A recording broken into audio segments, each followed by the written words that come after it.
The board encourages the public to remain engaged and actively participate via Zoom.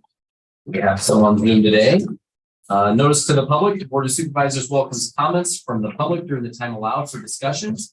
You're requested to approach the microphone. If you don't have a microphone, so just approach, state your name for the record, and limit the time used to present your remarks in order that others may be given the opportunity to speak. The normal process of any agenda item is for the chair to read the item from the agenda. The board is given an opportunity to comment on the issue and or place a motion on the floor. An opportunity for discussion may be presented, at which time the public may participate. A roll call vote will follow. Another attendance roll call. Kyle. Here. Slosik. Yes. Hibbs. Here. Could you please stand for the pledge of allegiance? I pledge allegiance to the flag of the United States of America and to the republic which stands one nation under God, indivisible, with liberty and justice for all.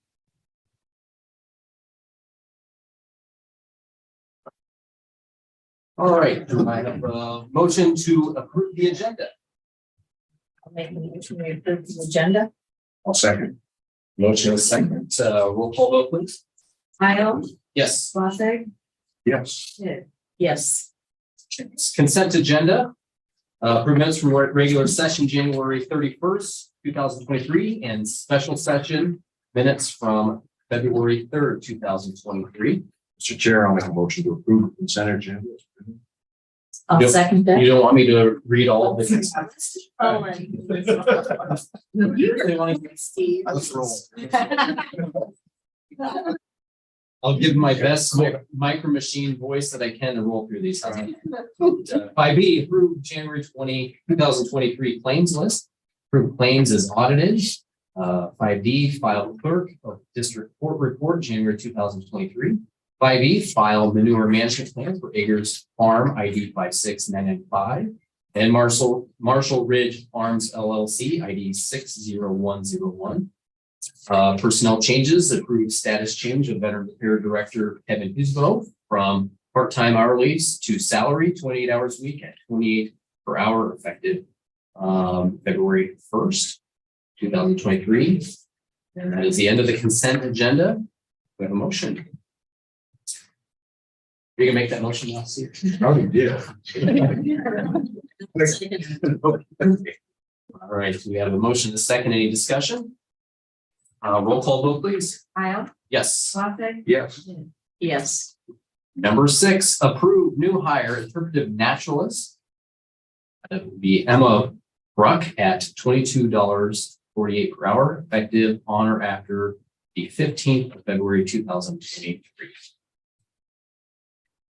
You have anything to share on that, or is? No, we're excited to have her, and she's going to be a great addition, I think, to our staff, and she'll be starting, I think, March 6th, but she may be doing some things for us before that. So Awesome. Thank you very much. thank you. Any questions?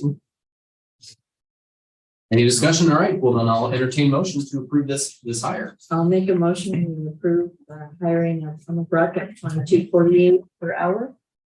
I'll second. The motion is second. Any further discussion? Hearing none, roll call vote, please. Kyle. Yes. Slosik. Yes. Hibbs. Yes.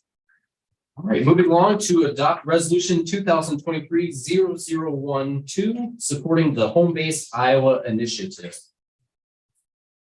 Well, we got the resolution that I can read, or we have comment first on that, or should I read the resolution first? What would you prefer?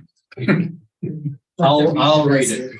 Okay, so whereas the Office of the Governor of the State of Iowa has launched a public-private partnership called Home-Based Iowa Initiative, which is an effort to match military veterans with jobs available across Iowa. And whereas the Home-Based Iowa Initiative consists of 2 programs, Home-Based Iowa Businesses and Home-Based Iowa Communities. And Iowa businesses and communities have been requested to join, promote, and support the Home-Based Iowa Initiative. And one of the requirements for Marshall County to be a home-based community is that the Board of Supervisors adopt a resolution of support. Whereas the Marshalltown Area Chamber of Commerce is the lead economic development organization serving the county, recognizes there is a workforce shortage in Marshall County.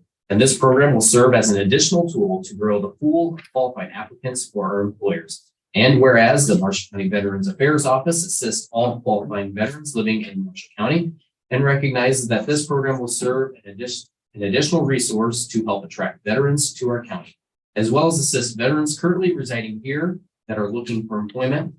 Whereas the Marshall County Board of Supervisors finds that it is in the best interest of Marshall County and veterans everywhere to support the home-based Iowa initiative and adopt this resolution. Now, therefore, it is resolved by the Marshall County Board of Supervisors as follows. Section 1. The Marshall County Board of Supervisors hereby approves this resolution of support for home-based Iowa initiative and declares Marshall County to be a home-based Iowa community.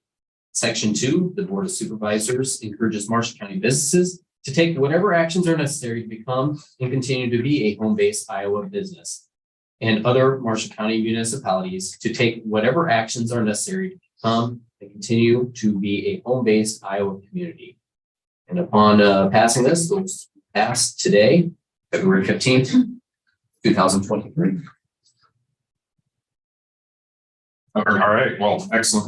Well, John Hall with the Marshalltown Area Chamber of Commerce. Appreciate the opportunity to be in front of you this morning and to talk a little bit about home-based Iowa. This is the state's initiative when it comes to veteran recruitment to the state of Iowa. The guidelines for becoming a home-based Iowa community are predicated on building business support, building community support, and ensuring that we have tools and resources designed and set up to support veterans as they may choose Marshall County. And so we proudly have a little over 50 businesses, which is well over the 10% required threshold in order to become a home-based Iowa community.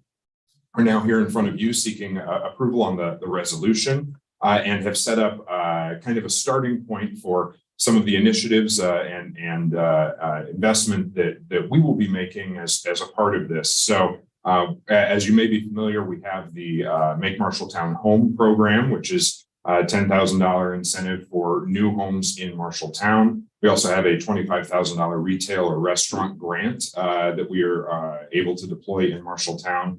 And while those are not countywide, we recognize that this is a starting point for incentives to recruit folks into the county. And our intention is to continue to work to explore what are other tools and incentives that we can put forth as we work to recruit people in. And then internal to our office as well, we are intending to put out that if there are any veterans and their families who are interested in exploring Marshall County as they work to make their location decision, we will not only conduct tours for them of communities, organize tours of schools, but we'll ensure that they're taken care of for that night that they're here and put them up in a hotel. Make sure to provide them with chamber bucks in order to cover food expenses for their trip here. Because what we want to do is be able to roll out the red carpet to a group that, being the home of the Iowa Veterans Home, we know the value that veterans have in our community, and being able to roll out the red carpet for those folks, knowing that if we can land them here in our community, not only are they great community citizens, but they're going to be an exceptional workforce as well. So I'll cease my comments there. I know we've got the Commandant here if he has any words he wants to speak on this or any others. Thank you. Anything you'd like to share? Sure. My name is Todd Jacobus, and I'm the Commandant of the Iowa Veterans Home and Executive Director of the Iowa Department of Veterans Affairs. And I'm glad to see Marshall County and Marshalltown coming on as a home-based Iowa community. Basically, this is trying to build a conduit from all the separation places around the country where soldiers, sailors, airmen, Marines depart active duty, bring them back to the state of Iowa. So it's an outstanding program, and we're hoping to see it expand. And it's definitely time for it to expand here in Marshall County. And I'm grateful for the leadership team, putting this on the agenda and voting on it. So thank you. Any other comments? I'm happy to hear that you're including Marshall County as a whole. Yeah, we our next steps will be to figure out how to get the signs and get them posted at the entrances to the county to let everybody know that we are a home-based Iowa. Kevin, do you have anything? Yeah, I've had quite a few videos and asked me, why aren't we home? I have a lot of young veterans presently getting out of the military going, what does Marshalltown have to offer? This just gives us more tools in the toolbox. There's businesses, there's a great hospital, we have great hospitals. We have just a wonderful variety of different options for them to do. It just gives me more tools in my toolbox to help them and bring them into Marshalltown. I serve so many veterans from so many different counties. It's quite bizarre of how many other VSOs in different counties that tell them no. I never do. I had a young man come up from Minnesota yesterday. Went to Polk County and they said, "Oh, we're done. I got to step in." So, and a lot of them asking, "What do you have for housing? What do you have for jobs?" When they see the home-based Iowa, I've talked to the other counties that have home-based Iowa. They just, people go there. When they see that home-based Iowa sign coming into their community, they know they're welcome. I'm curious, Commandant, how many home-based Iowa counties are there? I can't tell you that. I think there's 70 some in Iowa. Okay. And So- most of the counties I've talked to, they're really happy with it. A handful of them really don't like it because they're VSOs that just don't do a lot. So, if you out there and you bust your tail and you're aggressive, like Marshall County VSOs are, we get a lot of people. We get a lot of questions. Like I said, it just gives us more tools in our toolbox. People probably visit, come in.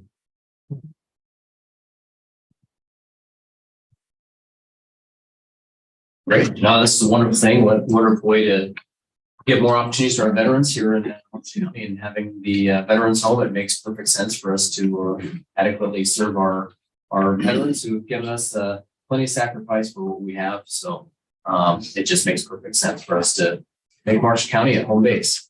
So We'll make the motion that we adopt the resolution approving Marshall County as a home-based Iowa county. I'll second. okay, we have a motion and a second. Any further discussion? Roll call vote, please. Kyle, Yes. Slosson. Yes. Hicks, Yes. Thanks. Resolution passes. We're now home-based Iowa here in Marshall County. You bring signs with you to put up. Not yet. Good deal. All right. On to number 8. You can stick around for as long as you want. Yeah, you're free to escape. It's kind of, Thank you for your work on it. thank you, Lord. The Marshall County Audit Discussion Possible Motion.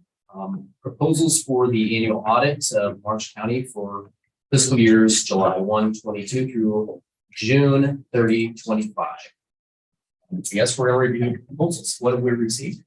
We received one, which I guess is better than zero. That is true. So it's from Eden Bailey LLP, who is the same firm that does the city of Marshall. And I spoke with a gentleman. I received emails from him. He got a lot of information from us on how things are done here. And I feel like he had a good feel for what we did. So he was pretty comfortable with, what he was bidding. So I will see if I can find where the emails are.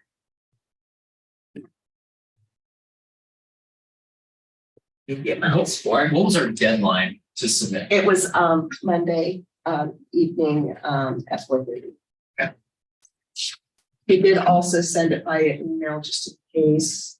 Did we send out? So he sent letters. We mailed letters to 9 and I hand carried one over to Bowman and Miller. Yeah. Text. She couldn't figure out she thought I was delivering something for this year's audit in a large envelope. Yeah. And then she said, "Well, you got me to laugh out loud." So. Yeah. And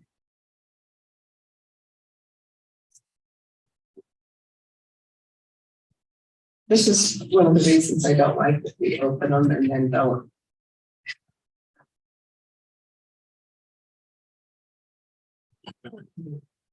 Did any other firms reach out to you at all with at least questions about it? No, I did get another letter from another firm that is not interested in this bidding process, but would like us to reach out when we do RFP in 3 years.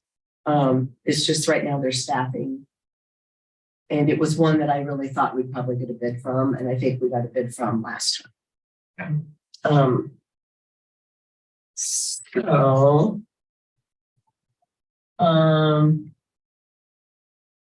And I just got a note that the letters were sent out on January 3rd to all of those agencies. So if what I'm seeing here is the total reimbursement, they basically bill for hours. They've got different rates, partners at $225, managers at $200, and associate is $175. They've got some estimated hours. So they said for 2023, their total reimbursement shall not be more than $60,000.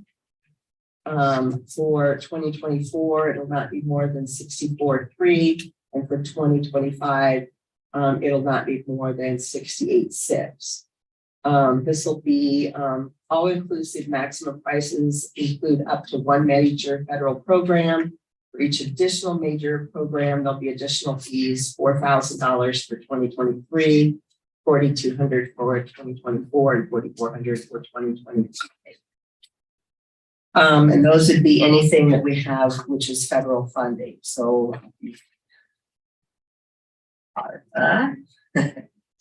anything FEMA. Can you remind me what we paid Bowman Miller? What we've been paying? I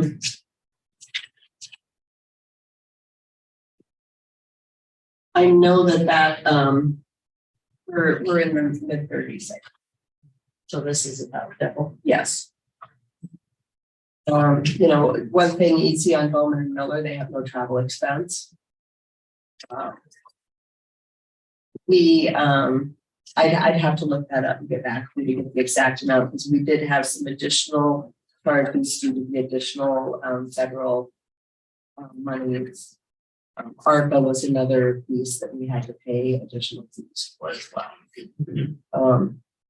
When I spoke to him, I did go, when Brian and I spoke about an hour and 15 minutes. When we talked, and I kind of explained the process and how that, you know, we had monthly meetings with the treasurer's office and that we balanced, you know, the balancing process each month.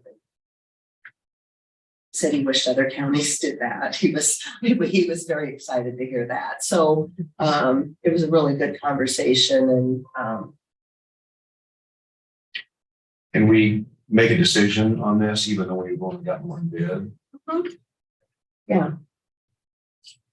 So I'd say for 2023, you know, we put down 60,000, 2024 would be 64,300. And then 68,600 for the 2025. The additional amounts are just for those additional major programs. Hopefully the FEMA stuff gets over, so we get those done. We have gotten some of the derecho money here in the last week, so maybe we'll get some of that stuff done, and we won't have to have that in the audit in the future years. We get that all done, and FY 23, that'd be great. And so just for people's information, in case they aren't aware of it, Bowman and Miller are not able to do the audit this year because they are no longer going to do any county audits. Yeah. Just for the change of staffing and having trouble getting the demand. the demand for us. You know, And Maria's their county firm has the capacity to do this type of audit. nobody else would know. The FY 22 audit was 34-1. And I'm not just good, that's Maria. And what's our timeline for this decision? Does it do any good to go back out? I don't think so. I was excited that we got a bid. I was excited that anyone wanted to come here at all. I think the relationship with the city of Marshalltown helps us. You know, they're familiar, you know, with coming here and they already do. They understand the TIFs here in town, which we don't have any TIFs here at Marshall County. But it's still just somewhere that they're logistically used to coming to. The fact that Gardner, who is the one that sent the letter that just said they're just staffing isn't up to par, was who I really thought we'd get a bid from, and who we got one from before, that we didn't. Really makes me think that I really feel I would make the recommendation that we accept this bid and move forward with this firm. They have, if you Google them, you'll see they're out of Davenport or Dubuque, but this gentleman was in Des Moines, so they would be coming from Des Moines. They've got offices there. So that's nice. They're, in my mind, pretty local for us. Do you see any value in going back to one dealer and showing these numbers here? And Oh, I told Diana, which Jarrett and I tried lots. it's not. Well, we've got a major retirement plan too. Mhm. So that's probably a big difference. It's a big hitter there. I even did some promising that I'd go work for him when I retired. And they still want me to do that, but they wouldn't come on it. Unless I was willing to come audit here, and there was, I can't audit my own stuff, so that was, yeah. I think the requirements from the federal government that goes into these county audits is a major pain, and they said. And the training. They said with the training for their employees and staff that they anticipate that other firms are probably gonna tail off to it, certainly just based on the difficulty nature of these audits. And so I threw at them, I said, well, how about everyone's got a price. What's the price that you would do it for? And I didn't even get a number out of it. I got to get a couple. So Well, I think said everybody- double it, which is darn close to what this bid is. And they just shook them. She shook her head. I think it's a staffing capacity issue. It Yeah, is. it's their business decision. And I think the number of weeks they have to go do training, you really need to do more of these type of audits and have the staff that can do it. Mhm. And I think they're having trouble staffing as well. As are a lot of businesses. I think the key thing why we're talking about this, and we can keep bringing them up, is they've been a wonderful partner to work with through different conversions of our software systems. Them working with us to, they're just a call away or a walk across the street away to help us out and make sure that we're doing the best we can. And it's just real nice to have that type of working relationship with them. She And said we're really gonna she's- miss them. She's not going away. She said she'll continue to help us that way. That's what we- So that was a nice, that was nice to hear, but. Mhm. Do you still want time to evaluate? It's not necessary to table this. I did feel very comfortable talking to Brian, and he really walked through their process a lot and how they did it. I will, share with Deanne, they're a lot more electronic, where Beth was a lot more paper.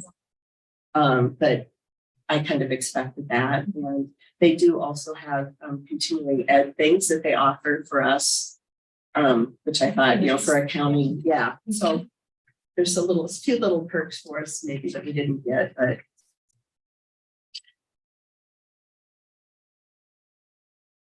Well, I would make a motion then to choose. What is the official name of the group? I Bailey. IB Bailey. Choose IB Bailey to be our auditor at this time for the next 3 years, 23, 24, 25. Any more you'd like me to add to this motion? And then looks at. Oh, she's saying to table it till March 1st. See, we're back to Maria telling me what to do. Don't She said we need a resolution need a resolution. for the approval. That's why it says to table it. Still need to approve what Maria tells me. She's the best. Motion to table with intent to, Good for to To this next meeting. intent for the resolution next meeting. Is that your motion? That's my motion. Okay, you're so good, Steve. I'll second that. All right, any further discussion on this? Roll call vote, please. Kyle, Yes. Schlafly, Yes. Liz. Yes. Number 9, approved courthouse construction change orders, discuss possible action. I'm just gonna turn it away to you, Lucas, and Yeah, Give us we'll an just, update I'll just kind of run through these here. I think there are 10 or so of them. A lot of these are housekeeping stuff. Everything's been in the budget or is going towards our insurance stuff. The kind of the pop-up stuff is the exterior conduits. It's kind of an unfortunate thing when we went to replace some of the sidewalks on the west side of the courthouse. We realized the conduits going out to the lights and power poles in the yard weren't low enough, and found those when we were prepping for concrete. So that's unfortunate, but it's an added thing. The COR 91 is actually an option that we can take, that nothing's moved forward on it at all, but it is adding conditioning into our kind of outside electrical room where we have some IT equipment, and there's a benefit to keeping that a little more conditioned. We get some good longevity, better longevity out of the switches and mechanical things that are in that room. So it'd be my recommendation to take that. There are the plywood for the jury box. That's an EMC cost. We do have some additional cost for some TV back boxes. These are actually in courtrooms. We kind of said that now's the time to put that infrastructure in place. So, when the state is ready to actually put TVs in courtrooms, that they have all that kind of the conduit and everything in place. So it's easy to have that. We did get a deduct. We took out some handrails in the attic around some upper levels. So we got a $4,000 deduct, which you can see often. The wayfinding sign changes are something that's kind of necessary. In the past, we've always had problems with people getting around the courthouse from their offices. So we've really tried to think about that, improve some of the directories and wayfinding stuff. And we had to make a change to that on how when you're in the elevator lobbies, there's kind of a monument that we're going to put a vinyl applied directory on there. We actually need to bring that out, put it on like a half-inch acrylic, so we can stand off to put that on. So that's kind of necessary if we want people to get around the courthouse. The 8-inch composite, it's a trim that went into the board supervisors meeting that we needed to do. Stairwell ceiling, that's probably one of it's the largest cost for us on this. It's work that had to be done in the ceiling, stairwell, fifth floor on the north side. That's the plaster was crumbling and falling down. It was covered up by a drop ceiling prior to the tornado. We took the drop ceiling down. But boy, so we had to do some work there. Occupancy sensors are something that is something that I think needs to happen. So in our current design, by our mechanical engineer, who that's another conversation, they didn't design any switches or occupancy sensors or anything for the common areas. They just had the lights on 24/7. I went, well, that's a bad idea. We don't just need to waste energy just to have lights on and save whatever money. So we have a cost for that. I've divided that up between our owner storm and code, kind of portions of the job that we have, kind of percentages that we put to for different parts of it. So we just kind of spread that across. Again, we are responsible for the code portions and the owner portions. So the storm is the cost that we can see. The largest item on here is a lift rental. We've had 185 lift on site, basically the entire job. And this cost is just, it's a storm cost, it's an emergency cost for just paying that rental. Bolts was paying it, and basically it's just at their point where they're like, hey, this is your bill, it's not ours. So really the what I see is, I mean, things that could be stripped out would be basically the CR 91, the duct for room 122, and we could do away with the occupancy sensors if we wanted. Sorry.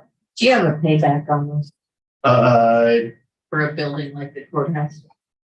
It's the payback is probably pretty far out just because they're LED and low consumption. I think it's more of a perception thing than anything. People driving by and wire lights on. I'll also say that speaking with the electrician in passing, as Lucas is working on this project, he had mentioned that some of the lights are non-standard lights, not just the 2x2s that are easily replaceable, but more built into the ceiling and difficult to replace. And while LED lights have a long longevity, leaving them on 24/7 is not in their design spec. They're more designed for 20 years of 8-hour operation, not 24-hour operation. And that would cause wear and tear. They would fail out much faster. And that the relays that control them are also designed for a standard business cycle and not a 24/7. And that they would burn out and that they were going to see wear and tear if we do that. So- Increasing longevity is a goal there, because if one burns out, James said, they're not really a standard. So being able to replace one where there's a row of 6, we're probably in the boat where we have to replace all 6, which is could factor in payback, but it would be hard to qualify. I know some new construction or construction projects are having trouble getting light switches and sensors. Do we have any? We don't have any concerns there. Okay. Yeah, everything's ready. The additional occupancy sensors here are, well, they're not going to tie into the rest of the system, which is kind of a smart system. We just kind of put a, They're standalone. yeah, it's standalone. You call it dumb, it's not, but it doesn't have the web interface like a lot of the rest of it does. There was that cost was a lot higher. Dollars come from. They'd be capital projects.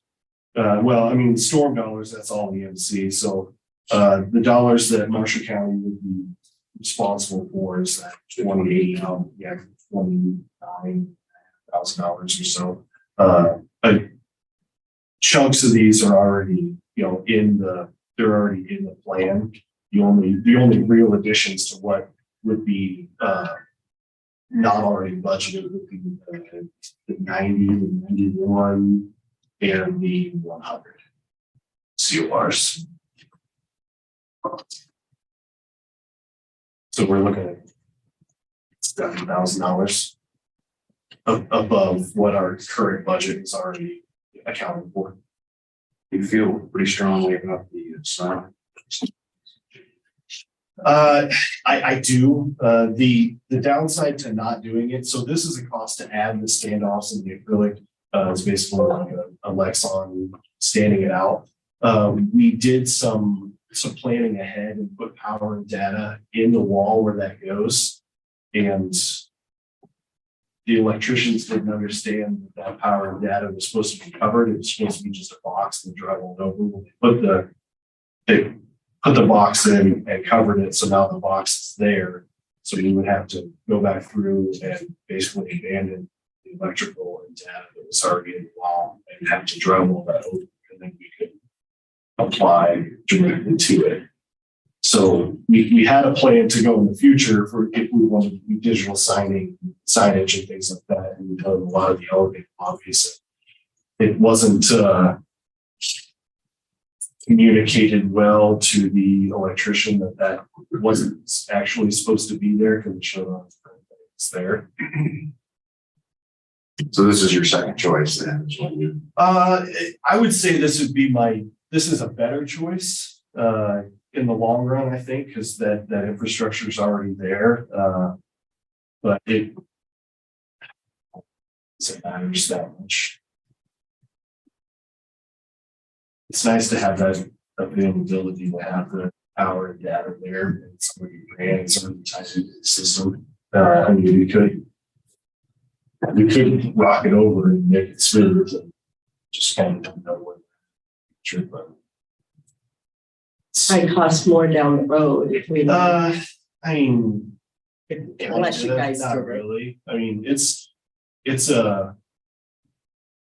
was a misstep in the construction process to have those in there. Well, it's a misstep in the construction process between design intent and architecture. It's a whole, like, you know, it's, you can't really point at anybody. If you were to point at anybody, you honestly probably OPM for not really calling out, and putting a good note on it.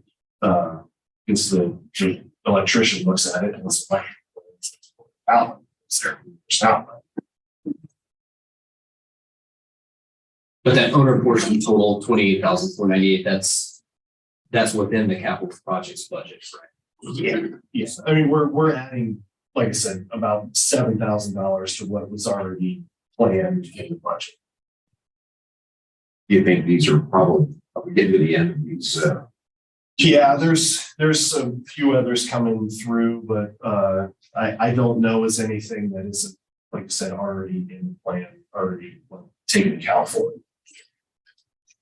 If they are, they're real small. It's like $1,000 to $2,000. Mostly just housekeeping and getting an actual change to the contracts for now. Almost we approved the change orders as presented. All right, we have a motion and a second. Do we have any discussion? Roll call vote, please. Kyle, Yes. Smoker, Yes. Smith, Yes. Thank you, Lucas. All right, number 10, Marshall County Annex Building Insurance Claim Discussion and Possible Action. Talk on this and give a little backstory. So Haken Construction did the remodel on the annex. And after construction, after we moved back in, we had a problem. A drain line for the roof that runs inside the building and then back out froze and dumped water in the building, which caused water damage.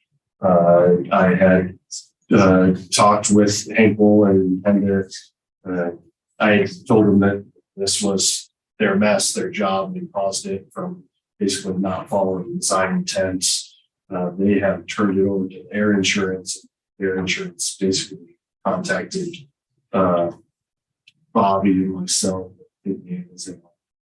saying this is your loss and not ours. They don't turn it over. So it's. Thank you, Lucas. So initially, the claim from Travelers, which is the carrier for Eagle Construction, asked for a copy of the builder's risk policy that Marshall County purchased. We don't typically purchase a builder's risk policy because EMC's policy builds in coverage for all building materials within 1,000 feet of a covered building. So I really don't need to charge you another $10,000 to buy a builder's risk policy that's going to cover the same type of thing. So we communicated that back to Travelers that there was no builder's risk policy in place. And then the response came about contractual language, which I would prefer to see the contractual language before we sign the contractual language. I didn't. And in the AIA document, it's a boilerplate agreement, which is broadly written in favor of the contractor. Mhm. So it's very important, either Marshall County attorneys, EMC, or myself, review the language, because you can strike out stuff that you'd like to have not in there. So the agreement actually said that Marshall County would buy a builder's risk policy. That's okay, but it went a little bit farther. And it said the builder's risk policy itself will provide coverage for ensuing loss resulting from damage from error, omission, deficiency, construction method, design, specifications, workmanship, and materials. That I don't want to use the word never, but that is rarely, if ever, part of a builder's risk policy, and not something that you would want to have in the inclusionary language of the contract. And that puts Marshall County in unfavorable light with this claim. The claim is really not that big a deal in the scope of what's going on. It's about an $18,000 issue, $10,000 deductible. EMC would most likely pay the other $8,000. But as I read the document that was brought into question, told Lucas, I'm not an attorney, I'm not a claims adjuster. But as I read forward into that language, Hinkle Construction is required to carry a general liability policy, including products completed operations going forward following the completion of the work for a 2-year period. And Lucas believes that this issue arose after the project was substantially completed. And I would argue What's that the time? Substantial completion was November 21, and the incident was between January and February of 22. It's and it happened twice before we realized what was actually going on. Is it a design flaw? No, no, there was a old furnace exhaust that went out of the wall that wasn't sealed, so it let cold air into basically into the building, into unconditioned space that froze and drained out. So you think, I would argue Covered? since it's completed operations, we're covered, but I would argue since it's a completed operations issue that Hinkle's GL should be primary. And then the language in the AIA actually says that the language is not, GL is not only primary for completed operations, they cannot come back against the county's liability or property policy for contributory damages. I would argue this to send it back to travelers one more time and reference the rest of that agreement.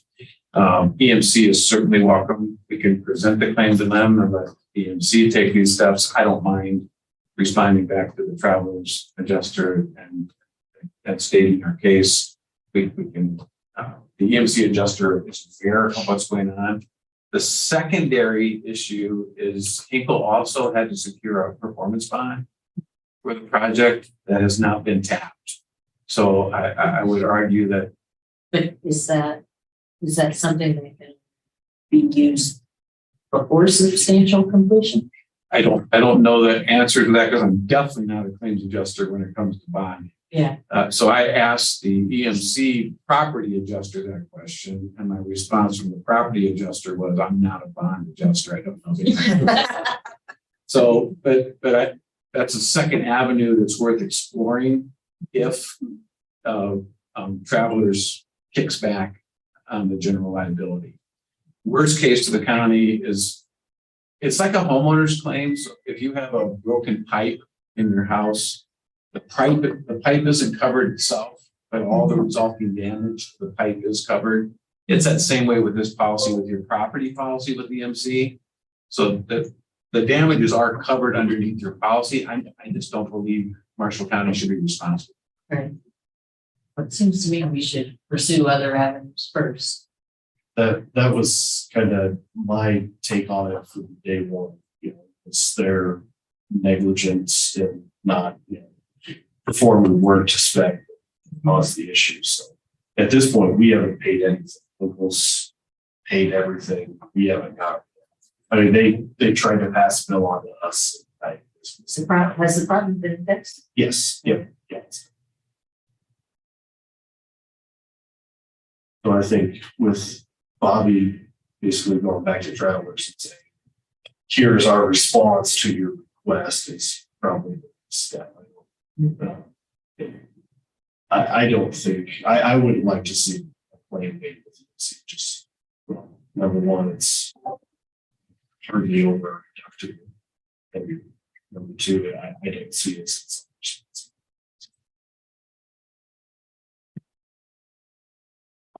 And Bobby, go with the travelers first. And have we learned the lesson of having our contracts reviewed before we sign them? Especially be careful with the EIA documents because you didn't see this. Mhm, So it's listed in the contract as an exhibit, mhm. but it wasn't even given as an exhibit. So whenever the contract has any type of insurance language in it, insurance is its own language. And I'm not your attorney, but I do understand the insurance language better. So given a chance to take a look at the stuff before it's signed is gives us a chance to strike out some stuff. Motion then to have EMC push this back to travelers. So can we just I think we can just. give them a direction? Yeah. Need additional motion. Thank you. Mhm. Yes. Thank you. Here, please. All right. On to number 11, table item. Do I have a motion to remove the adoption of our compensation board schedule for elected officials from the table? I make a motion to remove that. I'll second. Yes. All right, we have a motion, a second. Roll call vote, please. Kyle, Yes. Smollett, Yes. Hicks, Yes. All right, 11A. Aye. Adopt resolution 2023-0011, county compensation board compensation schedule for elected officials. Would you like to start with any discussion on this? Well, do we have enough information now that we can make a decision on this? We have a proposed budget that's still subject to change based on what's happening at the state house, but I think we have more information than we did. We have a good idea of what the direction is going to be down at the state house. So I believe no. I shouldn't assume anything. Don't assume. you remember what assumed?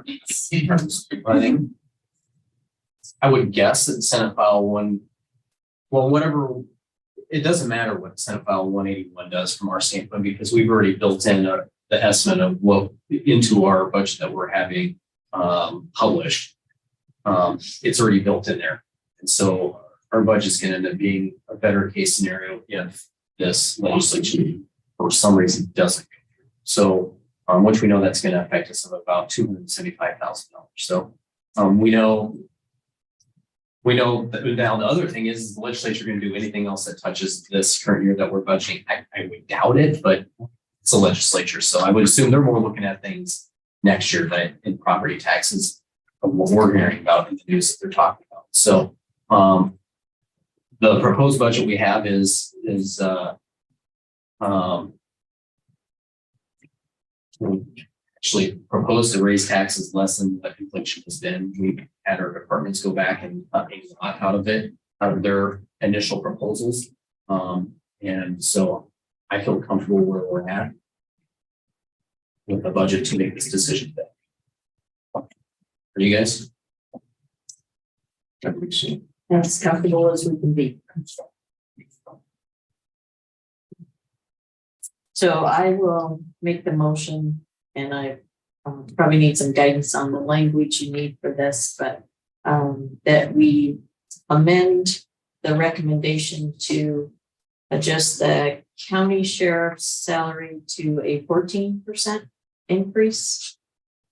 The county attorney, the county auditor reporter, the county treasurer to a 7% increase, and the board of supervisors to 3.5%.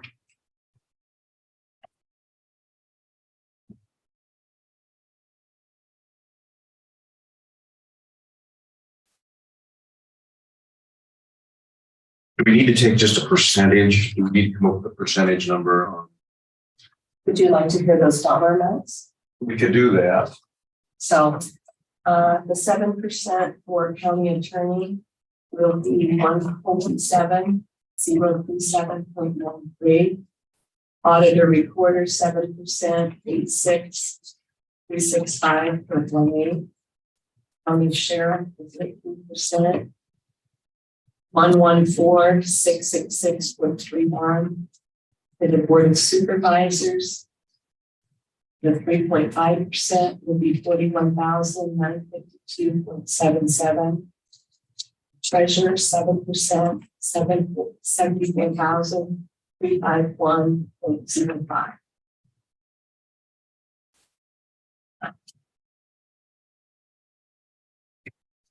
Would you say the auditor again? 86,865.1.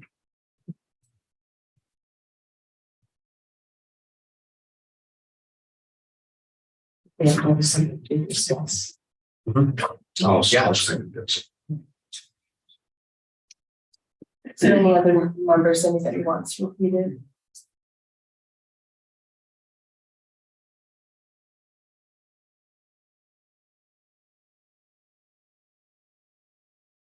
Sheriff, sheriff, sheriff, 114,666.31. Make them like a 0.2%, get rid of one of those sixes.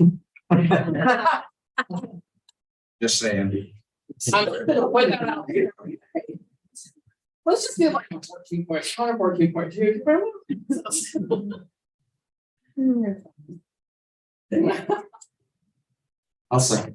Right. It is a little creepy. I'm just. I know I'm not the only one that thought it, but I'm gonna say it. Oh, we got a motion and a second from the public.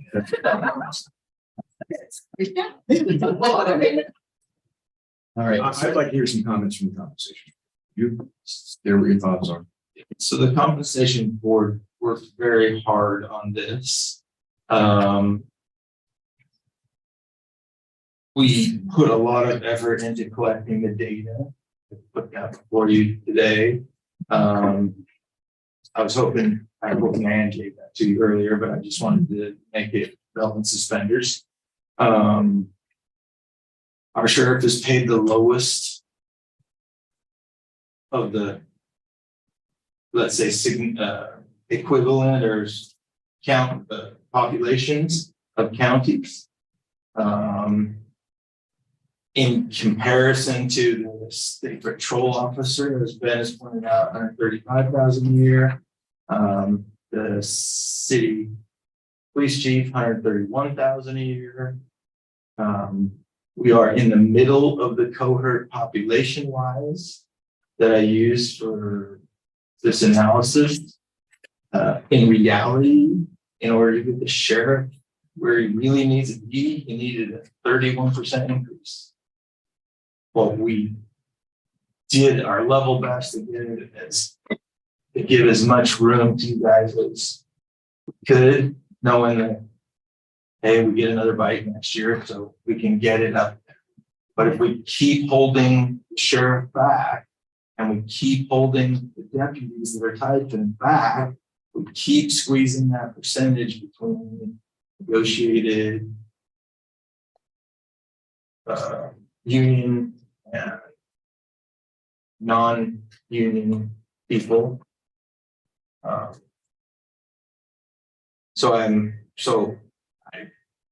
I understand it's a lot to ask, but with inflation and what everyone else is doing to fill this back to blue requirement, we're just putting ourselves behind the eight ball if we keep holding that down. And I think we did a good job of working hard to get it at the 20%. So I'd like to see the supervisors take the recommendation. Otherwise, there's no point for the commission to exist, to keep getting, we work hard at this. We don't take our jobs lightly. And there are many people on that commission who are jaded for many years and beaten down. And we really need to fix this. Now, you know, I know some people say elected officials are not full-time positions, but I think most of these are operated as full-time positions. Nobody's abusing that. So that's my 2 cents. And I think the commission would stand behind that. Dan, do you have the numbers between the full recommendations, total dollar figure versus what was proposed this morning, total difference between those two? I did. Or the same, I guess we call the savings.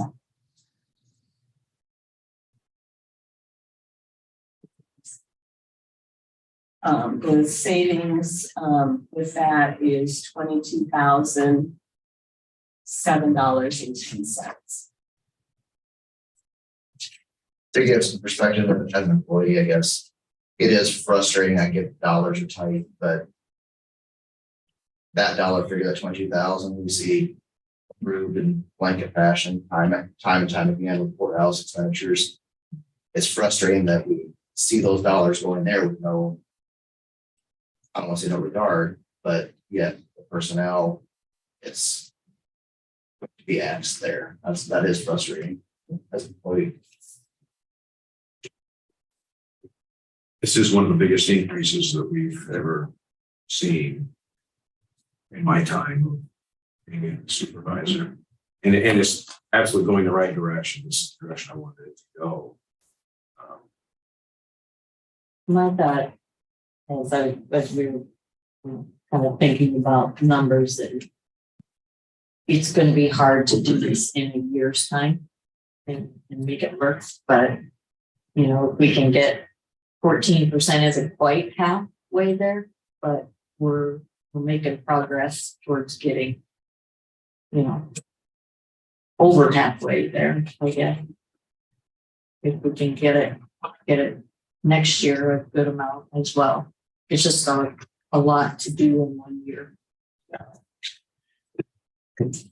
I feel bad that the compensation board feels like their recommendations aren't taken, or that we, and in the past we have beat these down pretty bad. These were good guidelines for us this year. I'm happy that you came up with the numbers that you did. I guess please don't go away from the table here today and thinking that we're undermining your work and your intent for what we want to do here. So, Well, I'm just a new guy on the comp board, so I got a lot of energy left in me. But there's some other people who have been there for. there have been, and we And- appreciate every one of those people.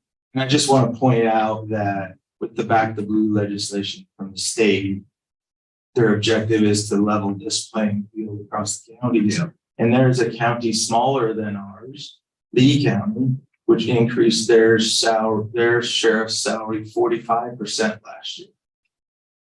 There's a number of, if you look at the data on the sheriff's sheet, there's a number of counties that were in the 20s and up trying to accomplish the goal of the Back to Blue and get everybody more lined up. So I think if a county smaller can do it, we can do it. That's just my guess, right? Well, I do think I think the information is valuable and the work that you've done is valuable. And to me, that's our target. It's just when. Yeah. You know. One thing that I would like to add, if possible, is, you know, and I've said this before, and I'll say it again, and I'll probably say it many times in the future. You know, I've been at 4 different agencies, so I've seen other communities, other states, and so on and so forth. One of the things that I think that we're really trying to do really well is make sure that people come to our county, right? But there's more than just coming to a county. I mean, there's certain things that you have to do. You know, one of the things that I look at moving here, and this has nothing to do with this, but even just, you know, property taxes are 13% higher than where I moved from. But it is things like making sure that you know, when you're looking at value and you're looking at raises, and I realize this, you know, as Steve said, there's, you know, in the past, it's been much smaller. This is a really good start, at least from the time that I've been here, but I was pretty serious about that 14.1. 666. It just creeps me out, but I'm just serious. But there is something to say about, and I think that everyone's kind of saying the same thing. What's going to get, you know, the skills and ability and the dedication. You know, I'm salary as well. I will tell you that the sheriff rivals me on my hours, and I'm pretty much working nonstop. So and by code, I think he only has to be putting 10 hours per month. You know, seriously, it's a lot.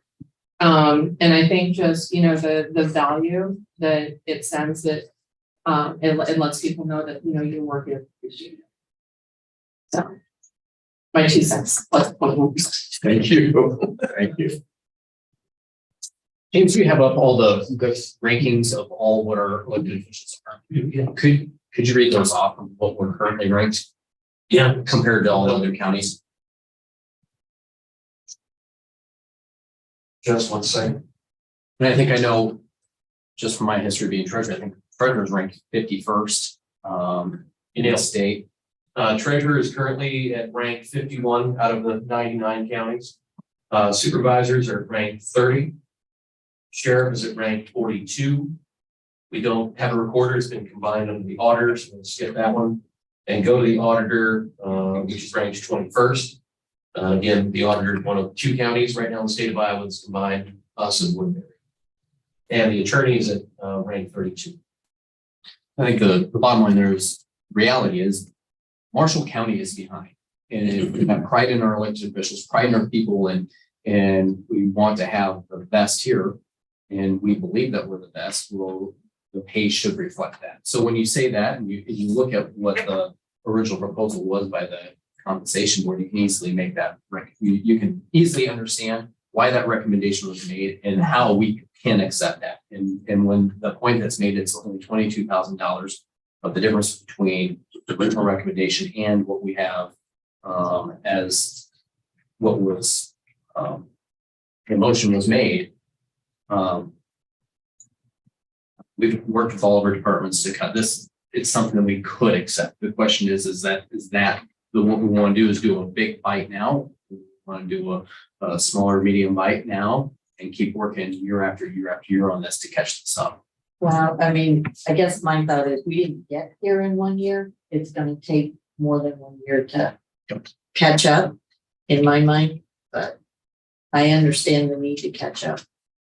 Real quick, just to confirm the picture on the same numbers, right? Mark, you said the original true number that you came up with originally, if you'd had your druthers, would have been 31%. 31%. So, Needs to get him in the middle. so that'd be, you know, they're looking at, you know, again, this again. Well, a little more slightly next year. And that's not figuring any increase, that's just figuring flat today's figures. James, those numbers you have, how current are they? With out of the sheriff's salaries, we're talking, you know, a lot's changed in the last. Fiscal year at rate current. It's workable. And it looks like some of these, based on some of what the assessor collection for comp boards that have passed, some of these counties that are listed on Mark's pages are going up another 14% this year. We're gonna get behind her the longer we wait. It would take at least 3 years. Yeah. To get to. To put it in a little bit of perspective, you know, I just went through this with the commission and my, for my dispatchers. Dispatchers, you know, people don't grow up wanting to be, well, I want to be a number dispatcher, right? So we had to have, you know, something in place, and now I've got a position where I've got a little bit more stability, where people are really starting to come, and I've got one position on it, which I'm very, very proud of, and I've got an amazing team, and it's all their work that they're putting through, but you've got to have something there. So with everyone going out, I mean, Social Security went up 8.1% this year. Is that correct? I think it was like 8.1, 8.2%. You know, there is that possibility of continuing to get people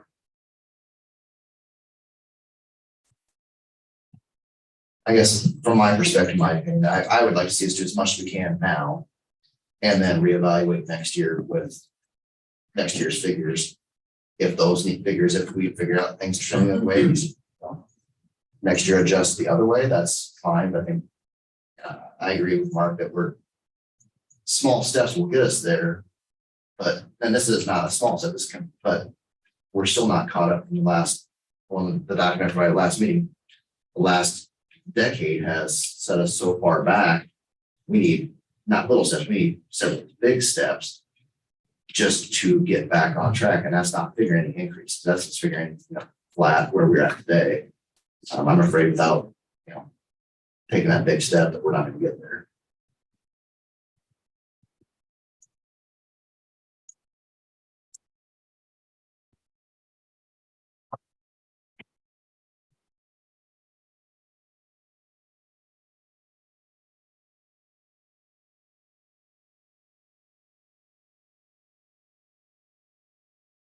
Any further discussion?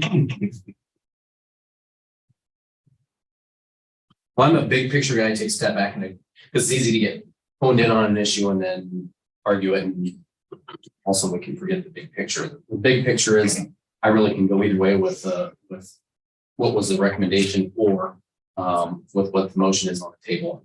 You made the motion. Because the dollar amount and what we're going to be doing budgetarily, we're already planning into next year's budget. We're already previewing initial valuations and working proactively with their department heads. I feel comfortable that we budgetarily can handle the full recommendation or the motion. So we know that there's a problem that we're behind. Yeah, still part of my concern is the uncertainty with what we have to work with. Yeah, I mean, we're still a little uncertain on the dollars we have to work with. But I mean, people are my highest priority in this because we've been getting behind for, as Ben said, 10 years.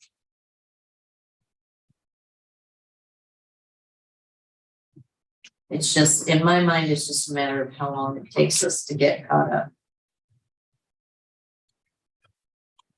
I'll just reiterate, just looking back at today's thing, and that point before, and I know a lot of the courthouse stuff is before this board's time, but just today, $29,000 in change orders just today, and that's happened at meeting after meeting after meeting after meeting. Those people, those names on there are just important as this courthouse conduit, furniture, signage, everything else. So really encourage the board to put that, keep that in mind. Well, and clearly I have like 3 cents in the game, so here's another 1 cent to put towards that. The value you said was, what was it, 22,000 between the original and this one? Okay. $22,007.10. Okay, so here's maybe a perspective to look at, and anyone that wants different ideas of what to look at, I would be more than willing to help. But if every agency, so I know that several of the agencies have come and they've kind of reduced their budget, but if everyone takes a really good look at their bills, I can guarantee you that 22,000 will disappear just like that. The sheriff alone in October of 21, I renegotiated just the language line bill that we utilize. He saves 70.5% on Spanish and 68% on all other languages that he has to do every single month. So just the things alone right there is significant per year, because that's a lot of calls. When you're looking at $1.95 a minute, we're moving that down to 58 cents and 63 cents. So if every agency did something similar to that, I can guarantee you that cost savings is going to be far exceed that $22,000. And when people walk away and they feel appreciated, they have way more energization to go and sit at the table and look at eyeball every single thing that comes across their desk.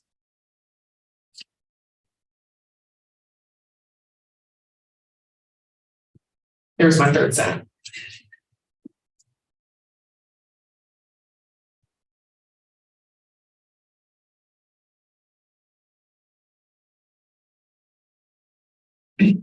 Ben, does this help on the difference between your salary and where the sheriff's at is. Well, 14 is obviously way better than not changing it, but considering that the union contract that it goes into effect here is just short of a 9% raise for deputies this year and then 9 again next year.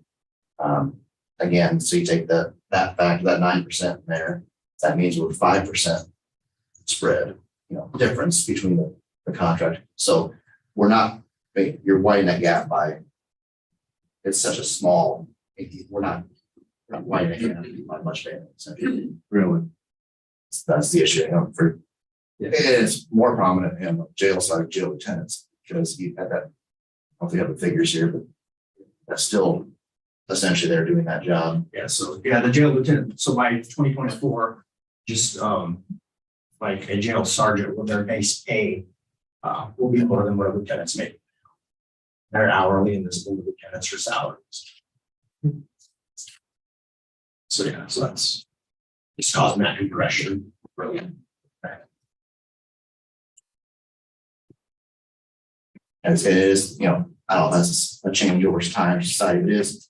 There is less competitive nature for those promotional positions. I don't know if that's just a lot of people don't want the extra responsibility, or there's a lot of people I know that said, why would I do that for the same money? And it comes down to why would I do it for less? So I have approached staff when it comes times for testing for promotions and said, hey, I think you'd be great at this position. Why? I can make more money when I'm doing. And then that makes sense. I think most people who have those leadership roles, they're doing it for the right reason. When I stepped into a salary position, I obviously took my financial plan would say you're a fool for doing that. Why would you do that?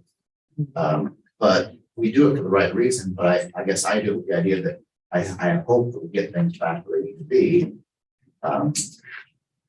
But at some point, sacrificing continually year after year after year with no improvement does get to be frustrating. What's it, we've talked about how low it's been the last 10 years, what's it averaged? The increase? I don't have it. Make sure that attachment I have has the history. That's pretty cool. Not even keeping up with the inflation. Last year was the biggest increase and we got it 5. We wanted 6, but we got it 5. That's right. It probably averaged 2 to 3%. So 2 to 3 would have been typical for Or lower. each year. I know the history since I look back the last 10, I have 11 years data now. The board has never followed the recommendation fully in that history. So it's been cut in half.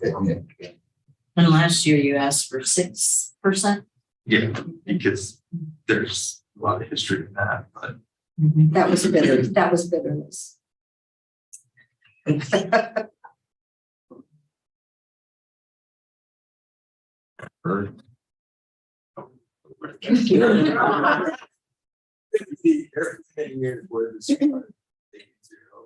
so, that's a sacrifice that you guys made. That doesn't amount to many dollars though either, it's just I know. But I'm looking at this and I'm trying to help you guys Find a way. find a way to get there. Yeah, I'd like to feel comfortable finding a way. So, 22,000 at one time. But we're just saying, we're going up by that each year. And so next year when we need to go up by at least that or more, I'm kind of looking at the cumulative thing.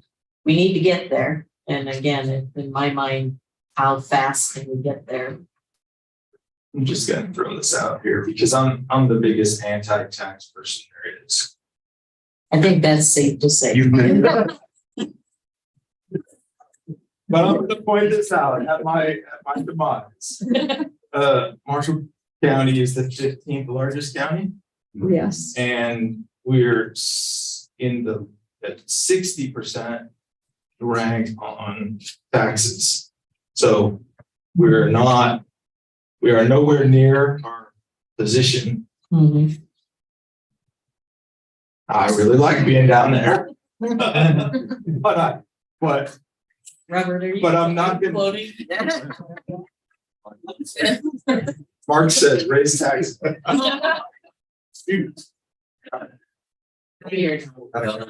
Hell freeze. But Mark, I think the point that you're making here, it's a good one. Mhm. Is the bottom line is what ends up on the tax statement. Yep. And at the same time, we're the 15th largest county. Are we operating like we're the 15th largest county? If we've cut corners in a lot of different ways that I think we can do much better. At the same time, it's not necessarily raising taxes by that amount. When we're curbing back on our spending and being efficient. Mhm. What Ron is pointing out Exactly. can offset this. Exactly. And so that's our commitment as a board. We've talked in all of our work sessions with all the departments. That's what we're working towards, is how to be a more efficient, more robust county. And And have Targeting growth. Yeah. targeting growth, because growth is going to be such a key to help keep those taxes low while us maintaining the services. So we know it's all about priorities and being efficient. So Well, and if I may, and I don't know if you know it, so Sheriff, I'm probably gonna throw you under the bus here just a little bit, but I just want to point out, knowing the work that I did, and he's the chair of the commission, so he is very clear of it, you know. Steve is now on the commission, but in that first year, I removed almost $60,000 just from my outgoing budget for things that shouldn't have been done. The sheriff has renegotiated, contracts. He's gotten price reduction. So overall, just in the conversations that we've had, I know that he's been able to have cost savings there.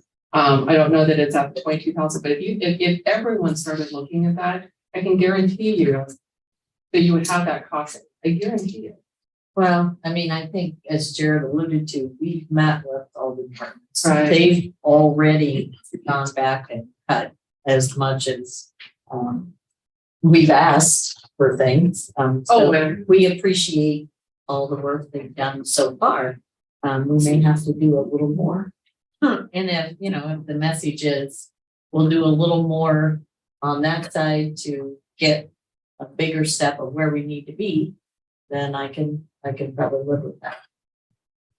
and the reality is our employees, vastly all of our employees are considerably behind as well. So that's something that we're Yeah. taking into consideration as we're putting this budget together. No, that was the priority that was brought to us by all of our departments, was the wages within our departments.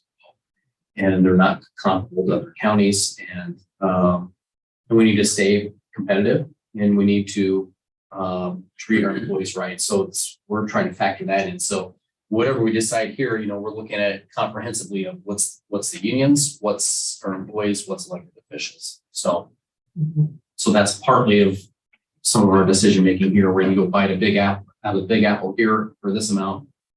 Some of the other areas might not be as high. So we're trying to equitably do it and have the correct game plan. And I think that's probably what our biggest question mark is, how to equitably do it and walk away from it feeling that all entities that we're working with are in an equitable way moving forward.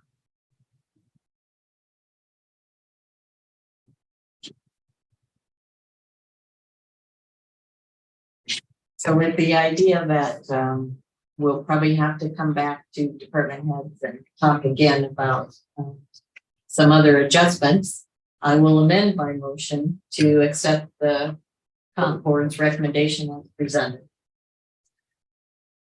I'll second that.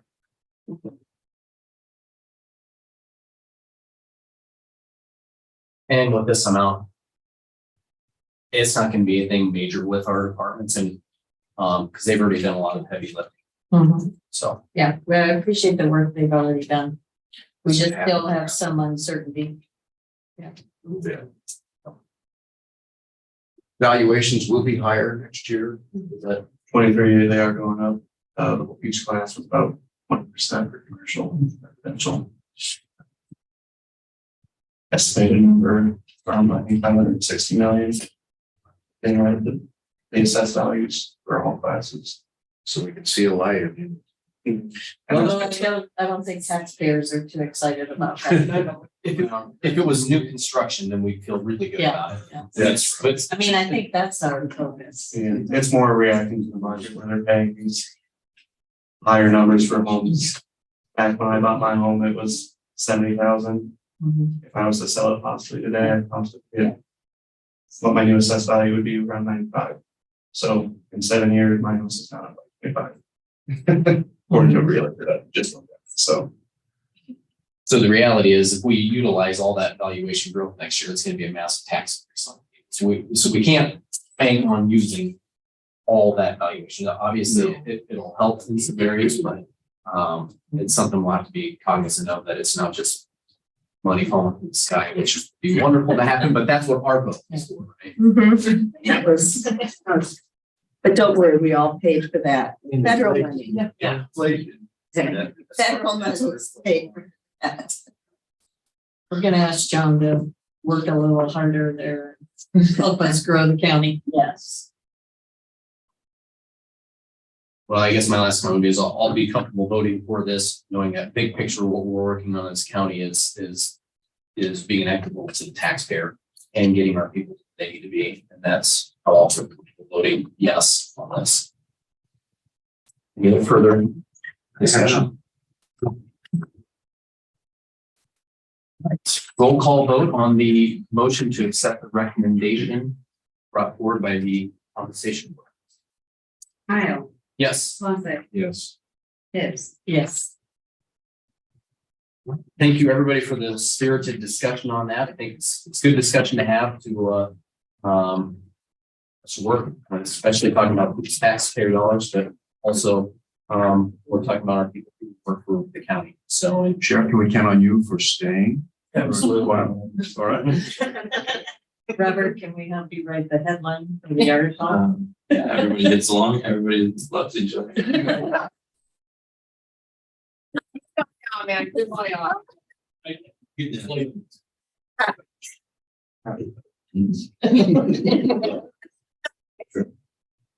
Public forum. I do have some other business. As you have all know, again, I was asked to do so. Went to the city council meeting. We know that the contract possibly will be renegotiated for the rental there.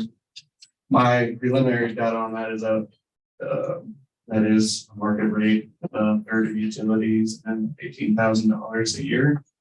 So that would then be deemed taxable. So being asked to look into that, I've now had to look into some of the entities that I know we have leases on. And based on some of the ag data that I've gathered, it looks like the Marshall County farm will become taxed. So I wanted to make you guys aware of that before you guys got my assessment notice on the county farm. Sure, would that be on? Tax year 23. So you wouldn't see it until not this September, March, the next September, Okay. March. Just want to know for budget. Yes. And it would only be the cropland, probably not on the antique. No, I don't think on the antique. Looking at the one lease for the cropland, we're charging about $370 an acre for the 230 for what I see in the lease for the $85K a year. Based on ag data from the USDA, statewide average is about 256, 252 for cropland. Based on just Marshall counties, that's 264. I've had some conversations with some farmers in the area and and a neighboring county. 370 is pretty much what a lot of people are asking for market rate. So like I reiterated, if we're competing for profit or with profit, I have to make us tax exempt, usually taxable based on Iowa code. I'm going to be looking at conservations leases. I'm going to have to be looking into all the small city leases if I know they have any big rentals for year long. So I just wanted to make you guys aware. What was the argument that allowed us to have it exempt before? I don't think there was an argument. Typically, I believe in the old school ways, it was city, county, schools, state-owned properties automatically got it. As an assessor, we need to be asking those entities, what is their use? What is going on with it? To deem if it is taxable or not. And that is a project I have learned that I'm gonna have to do in my classes and also with being asked to look into this. So I just want to make you guys aware. What about the churches? Churches, they can sign up. They're one of those nonprofits that have to sign up. So churches, veteran affairs, charitable societies, they have to fill out a form to sign up. And then that's a whole different thing compared to state, school. It's exempt if it's used for the charitable purpose. And they have to provide paperwork when they fill out these applications and stuff like that. And, You have churches that are charging rent for Head Start. for Head Start. Okay, so how does that? Is it a long-term thing or is it more short-term? Because I know there's rules on some of the short-term stuff that it's all right. Like I know with like the Coliseum for the city, you can do concessions and stuff like that. That's a whole in the code. So it'll have to, depending on each situation, I'll have to look at all the flex paperwork for each individual. When it starts on so it's a matter of who you're. If a nonprofit is charging a nonprofit market rate, it's because you're competing with profit entities. This is long term. So these are kind of things that have to be looked at and a process on how to be started. So the Marshalltown Arts and Civic Center will be same boat because they rent office space. They set a not a market rate for their work that they gave me. Oh, they're at a market rate. Far below market rate.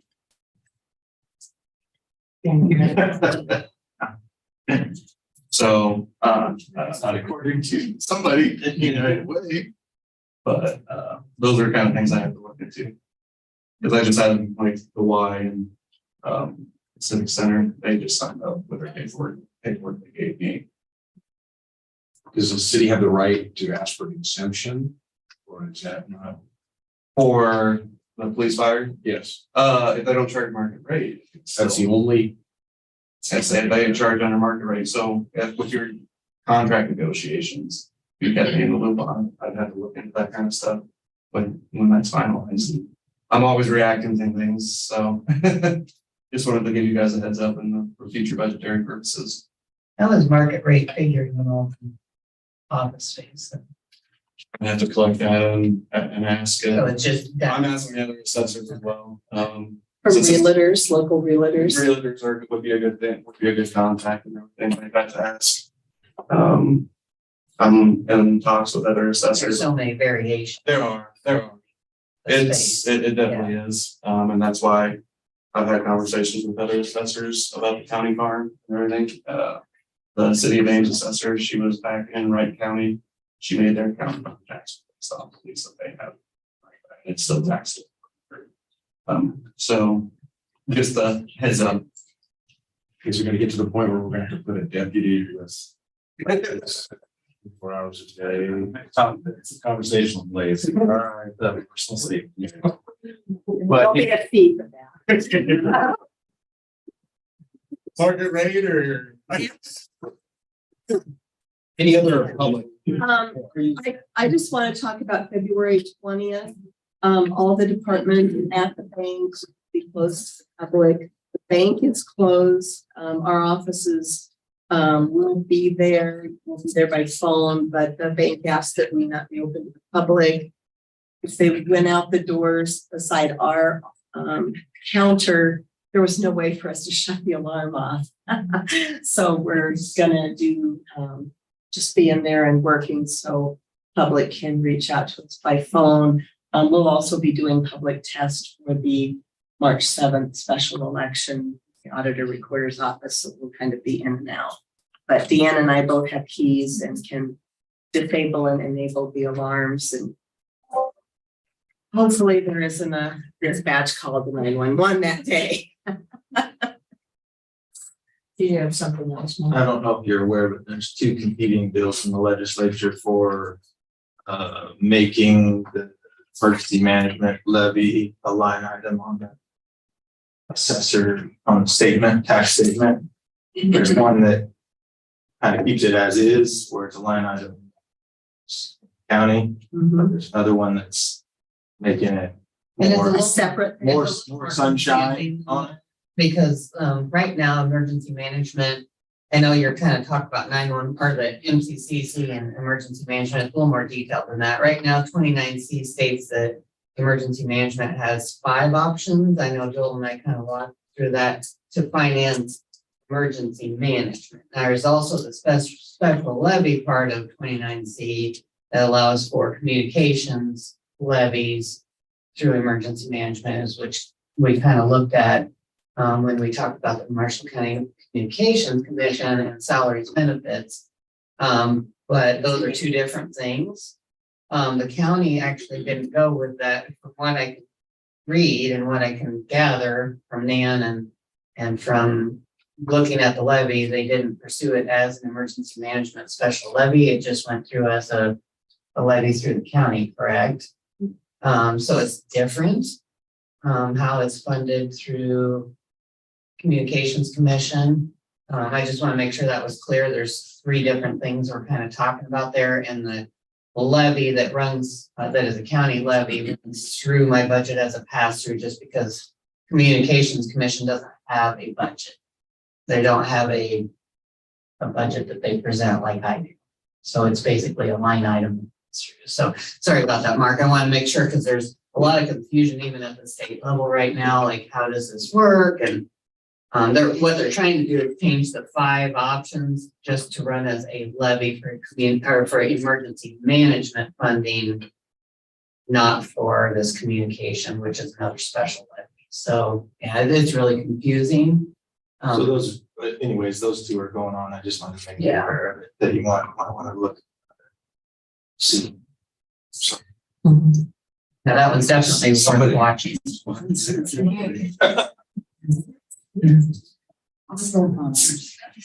Any other public comment? All right. Next regular session is Wednesday, March 1st at 9 a.m. in the Marshall County Sheriff's Office here. All business to be acted upon that session should be submitted to the County Auditor Recorder or Supervisor's Office by Wednesday, February 22nd at noon. Being no further business coming before the board, the meeting is adjourned at 10.